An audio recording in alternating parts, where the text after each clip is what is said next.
Good afternoon. Time for today's mentor session. Here we go. The first question comes from AJ, and AJ says, how would you pursue an overdue accounts receivable with a client?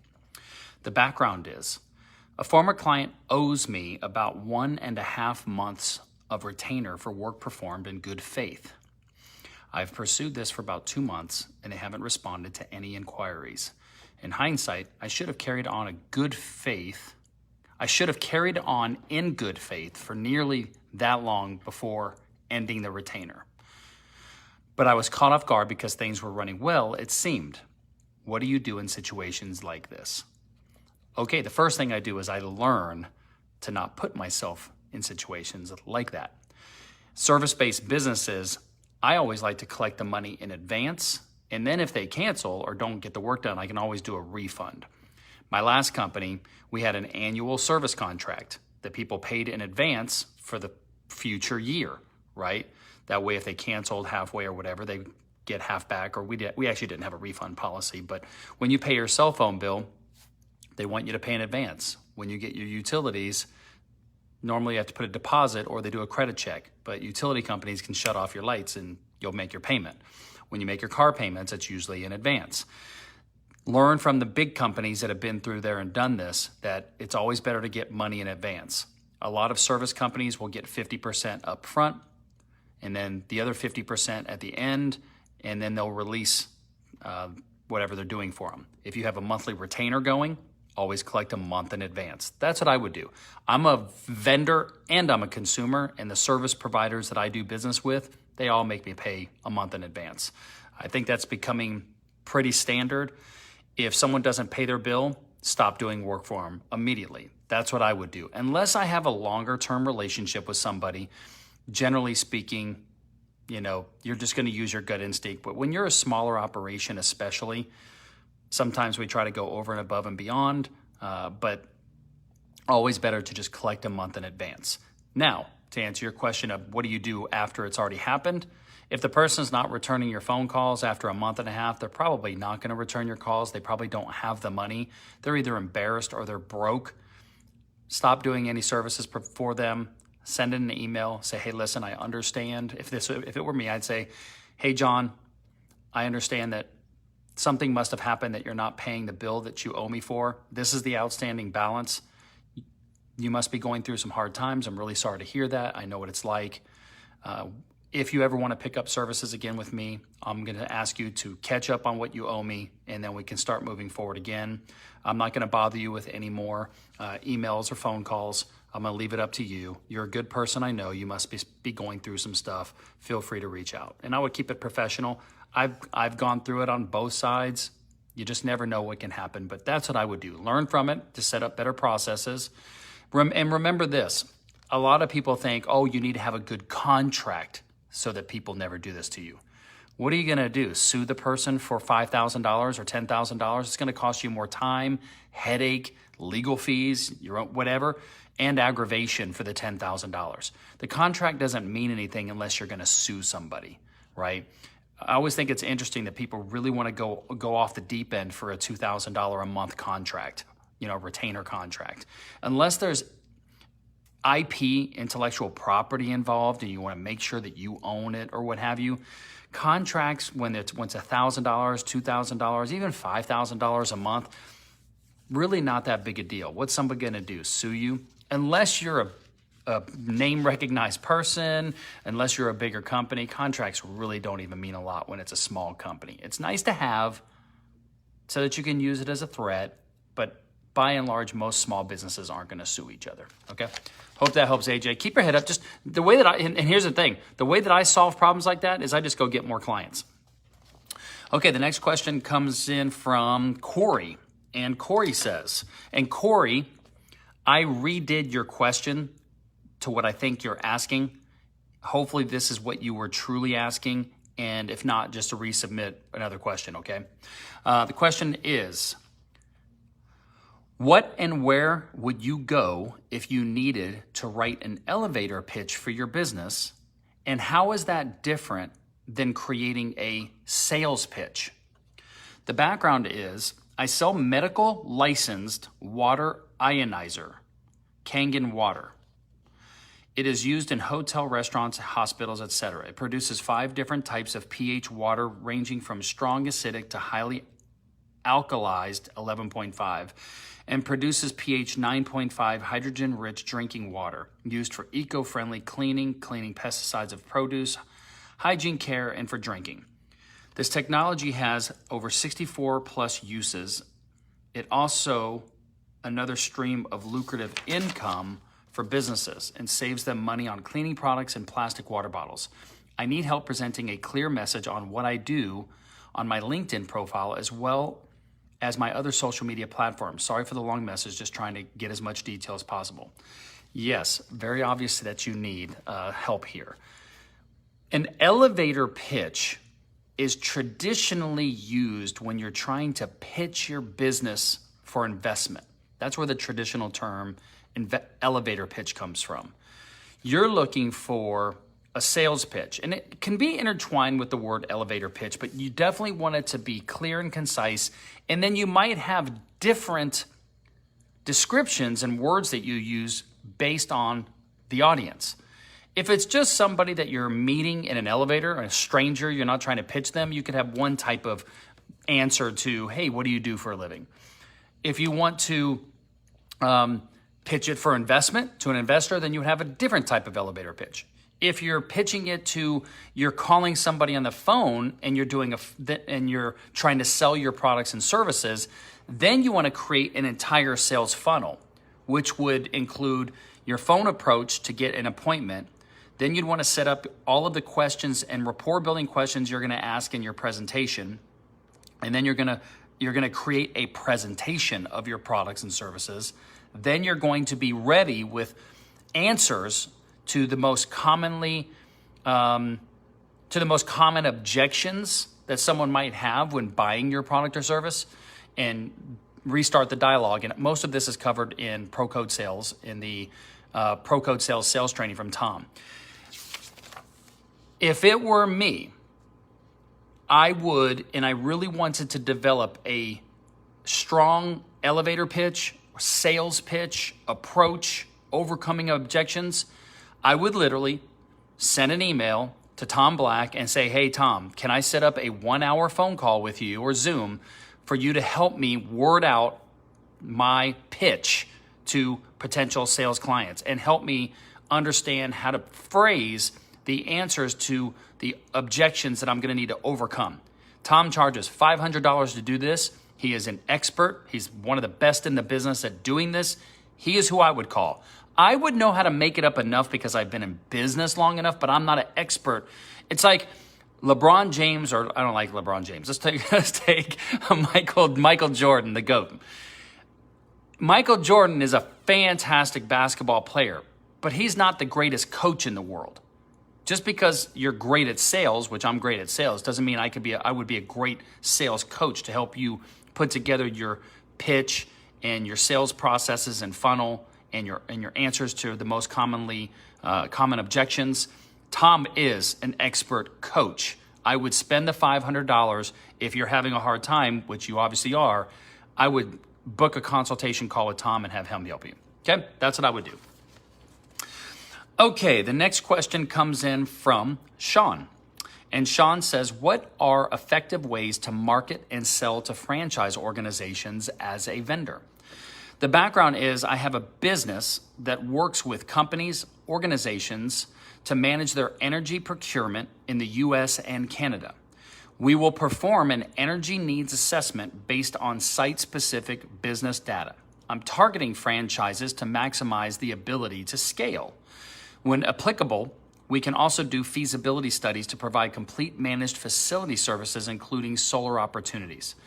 All right, sounds like there's a lot going on there, but I actually built a company selling to franchise organizations, so I would consider myself to be at the highest level expert of selling to franchise organizations. Here's how I did it.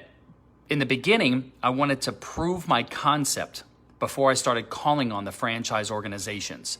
I installed my product and service in over 100 hotels before calling on the franchise organizations, because I wanted to be able to go to the franchise organizations with real data, real stories, and testimonials of their franchisees, which would give me leverage in selling to the franchise organizations. And you know what? It worked. I also made sure that I understand what it's like to do business with franchise organizations. Franchise organizations, generally speaking, will not mandate a particular vendor for some sort of brand standard that they have. Franchisors have what they call brand standards, which means to have this franchise, you have to have these particular features, benefits, products, services, amenities, whatever it might be. And they will generally say, here are a list of vendors in which you can buy all the different things for your franchise. Sometimes they will have approved vendors, which is just a blanket approval. Here are the approved vendors. Sometimes they will have preferred vendors. And then sometimes, on a rare occasion, they will have, you have to have this particular amenity, and this is the vendor you have to use, call them. So every franchise will have some sort of system set up for their vendors. All you have to do is contact the franchise organization, let them know that you'd like to be considered as a vendor, and what are the ways that you can do business with them, and then follow their processes. We also, most franchise organizations, once they reach a certain size, they will actually have an annual convention, or maybe even more, depending on how big the organization is. And their vendors help offset the cost of that annual convention by sponsoring in the form of booths and other sponsorship opportunities to get their face, the vendor's face, and products and services in front of the franchises. We did that extensively, and we built amazing, deep, strong relationships with the franchises like Marriott and Hilton and Choice Hotels. And we became not only an approved and preferred vendor with many hotel organizations, but we actually became a mandated vendor with hotel organizations. Okay, hope that helps. The next question comes from Mr. Steven. Steven says, do you let your executive/virtual assistant read your email? The background is I have heard many business owners and CEOs allow their executive or virtual assistant to read their email. In theory, it would be great to have someone read/sort through mail, but how does it work in practice? Do they read your email and delete the ones that are not relevant to you? Do they respond to emails on your behalf? Do they add items to your to-do list? How do you know if they deleted an email that was important or did not respond to an important email? Is this a task that I should delegate or keep myself? I run a PEO and HR consulting firm and receive about 100 to 200 emails a day. Of these emails, 25 plus are actionable in a day. Okay, I do not let my virtual assistant read my emails, and I used to not allow my executive assistant to read my emails. However, I will say, I set up different emails as opposed to just my personal email, Shawn@askamillionaire.com, Shawn@uniguest.com.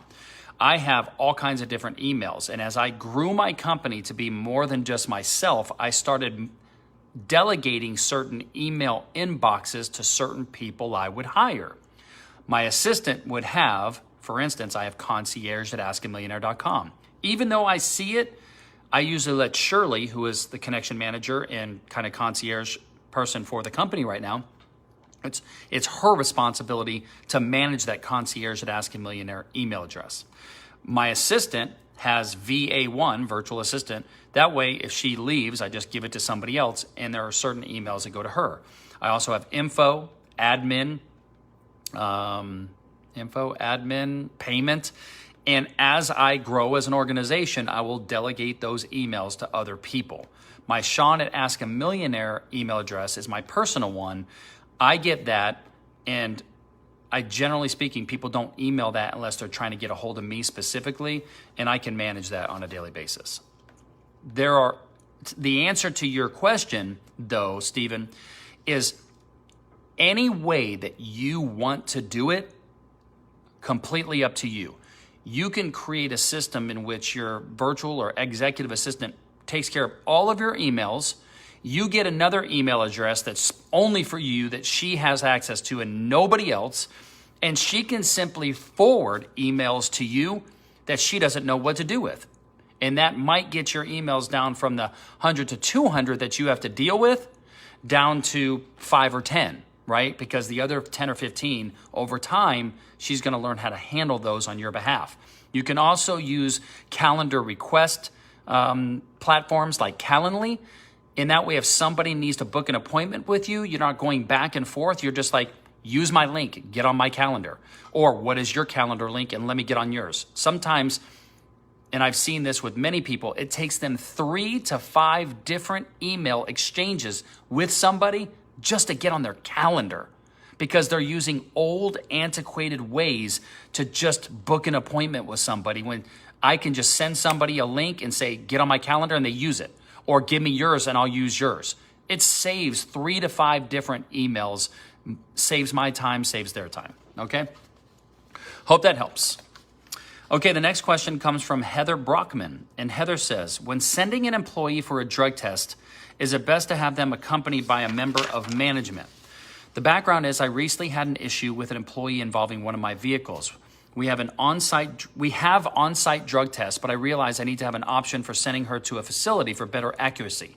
Is it best to have them accompanied by a member of management to ensure accuracy of the results? This doesn't seem to be a good use of my time, but I also need to make sure the results would not be tainted at all. I don't have any experience with this one specifically, Heather. If it were me and I had the type of company that was going to need the ability to issue drug tests, I am positive, instinctually positive, there are laboratories that I can establish a relationship to that I do not need to send a member of my team to go do it.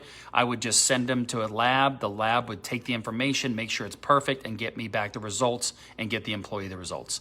That's how I would do it. I wouldn't give them a cup to go pee in and say, hey, go do this, and send one of my team members to watch them pee. I wouldn't do that. I would send them to an actual laboratory. Okay, the next question comes from Monica. And Monica says, what are ways to validate your business idea? I'm trying to validate a business idea, which is some sort of ring or bracelet to identify available single people looking for love out and about in their everyday lives. My original plan was to get feedback from 100 people, and I've been unsuccessful at reaching 100 single people. Any fast yet effective ways to move forward? I can talk to 100 single people in one night by going to a bar. What are you doing? Monica, I love you. Get out there and start talking to people. Get out of your house. Go to some bars. Talk to the general manager and say, hey, listen, I want to talk to some people. Even just sit at a busy bar. If you sit at a busy hotel bar in your area and you just sit there and drink a soda water with lime so it makes it look like you're drinking, and you just strike up conversation, I'll bet you could strike up at least conversations with 10 to 20 people in a night, in a day, 100%. That's what I would do. Get out there and talk to people. Or you could get into a Facebook group. Get into a Facebook group with thousands of people that's about the single or about dating or whatever, and just go talk to people. I can't imagine that you haven't been able to talk to 100 people in this amount of time. You're just not getting out there and touching enough people. And I mean that figuratively, not literally. If you want to be an entrepreneur, and I know that this is something that's new to you, you've got to break out of your comfort zone and get out there and be able to talk to people. That's how passionate you've got to be about your product and trying to validate the idea or help single people find other single people. You're going to have to get out there and talk to people. Get out of your house. Get in your car. Every time you're at the Whole Foods checking out or your grocery store checking out, talk to your person in line. Come up with a bracelet or a ring that you have as an idea, and just strike up and say, hey, listen, we're standing in line. I don't mean to be rude, but I'm starting a company to help single people meet other single people. You see this bracelet? When I wear this bracelet, it tells people that I'm single. And I'm going to advertise so that whenever anybody sees somebody wearing a bracelet like that, they know that they're single, which means they're approachable. The person wants people to know. What do you think about an idea like that? Do you think it's a good idea, bad idea? Would you wear a bracelet like this? Get your just top quick little talking points together and talk to people. Get out there, Monica. You are amazing. Get out there and talk to people. All right? Okay, the next question comes from Paulina. And Paulina says, what is the best order in which offer and rejection letters should be sent out in? The background is I just had the accounting manager that I was looking to hire reject our job offer via text. Everything looked good and she was ready to start. I have no idea what happened. I already reached out to the second candidate that I liked, asking to set up a call on Tuesday. I'm looking to note the lesson on this. What is the best sequence to announce job offers? If I had to do it again, I am thinking that I would notify the candidate I want to pick first and give them a deadline. If they accept the offer, then I notify the other candidates that the position has been filled. If the candidate rejects the offer, select my second choice and notify them. If it were me, Paulina, I'd want to get this away from me having to do it myself. I'd want to use a company like Paul as a recruiter. I'd want to use Marcia's firm as an HR recruiting firm. I'd want to use somebody else. Like, you make $100 an hour doing a CPA services. Why are you doing HR services? Get out of you doing this as soon as possible. Okay, but while you're doing it yourself, to be honest, or to be straightforward, Nick, I have no idea. When I want to offer someone a position, I offer it to them. If they take it, great. If they don't, I just move on to the next person. I don't need to analyze it so much that there's any certain process that's going to work better than others. If somebody wants the job, they want it. When you send them the offer letter, they're going to sign it. You're going to know when they're going to start, and it's good to go. Sometimes people just flake out, and it's even more common in today's society, which is another reason that I don't even want to have to deal with that stuff. I want to outsource as much of this as I can so I can stay focused on what drives my company revenue. But in the beginning, I understand as a small startup, we have to do what we have to do. I'm serious. If it were me, and I've got some other mentors to answer this, I wouldn't even worry about this question. I would just move on to the second person and move on to the third person, move on to the fourth person. If it became habitual and routine that people were constantly flaking out on you, then I would probably want to seek the advice of a recruiter like Paul, an HR person like Marcia, and find out what you're doing and saying wrong. Maybe you're not inspiring people enough from a visionary perspective that people really, really are diehard wanting to work for you because of your energy or your style, and that could be something to be worked on. But I don't know. But if it's not the case, I just wouldn't even worry about it. Me personally, I wouldn't worry about it. Okay? Hope that helps. I've got some other mentors answering that for you. Last question comes from Kristen, and Kristen says, how do I learn to be happy in the present or enjoy the journey? The background is I'm struggling to stay patient. I want my 10-year plan to be here already. Things are going great and progressing on course. No issues, yet I feel depressed and I'm broke. I want to be happier. I like this question because when I went through a coaching program that I went through called Strategic Coach up in Canada, and they have coaches all around the country. They're very expensive, but it was worth it when I was going through it. We learned that a lot of entrepreneurs live in this place called the gap. And we're it's common that we will say, well, when this happens, I will be. Like, when I make $1 million, I'll be happy. When I buy my new car, I'll be happy. When I buy a house, I'll be happy. When I have kids, I'll be happy. Whatever, I'll be happy. Strategic Coach teaches us to measure things, measure data. In that way, we know we're reaching our goals, and we can be more present that we are happy. We're happy on the journey. And we don't want to get caught in the gap of always setting new goals and never being happy today. You can't manage what you can't measure. So when you say, I've got no issues, things are going great and progressing on course, but you say you're broke, how in the world are things going great if you're fucking broke? That doesn't even make sense to me. So I would want to know, if I was talking to you and I was your one-on-one coach, I'd be like, okay, Kristen, How can you make more money so that you're not broke? How many sales calls are you making on a daily basis? What does your pipeline look like? What's your close ratio? I want to look at the snapshot of my dashboard as a salesperson and know what the value of that pipeline represents today so I can keep moving people through the pipeline and making more money. And I want to analyze, where am I going wrong? Am I not filling up my pipeline enough? Am I letting people sit in one stage of the sales cycle too much? Is my close percentage horrible? There's no reason that things could be going great and there's no issues, but you're broke. That doesn't even make sense. That is like red flags going off all over the place to me. We want to stop you from being broke. Let's fix that. And then I guarantee you'll at least be a little bit happier with more money in your checking account. Now, the next thing, how do I learn to be happy in the present? Quite frankly, this could be a psychological issue that's going on with you personally. You might need some counseling. You might need a therapist. Maybe I don't know. Maybe there's past issues that are haunting you still. Maybe you're not setting global goals. For instance, I wrote a little guide called the Goal Mindset, and it talks about how it's really important that we look at all areas of our life. For me personally, I'm not going to be happy if I don't have a strong relationship with God. I'm not going to be happy if I don't have a great relationship with my family. I'm not going to be happy 100% if I'm not great in my love life, great with my friends. If my health and fitness, if I don't feel good and look good to myself in the mirror, I'm not going to be 100% happy. If I'm doing something about it, I'll be happy. But if I'm being lazy and I'm not working out and I'm not exercising, but I don't like the way I look, I'm not going to be happy because I'm not doing anything about it.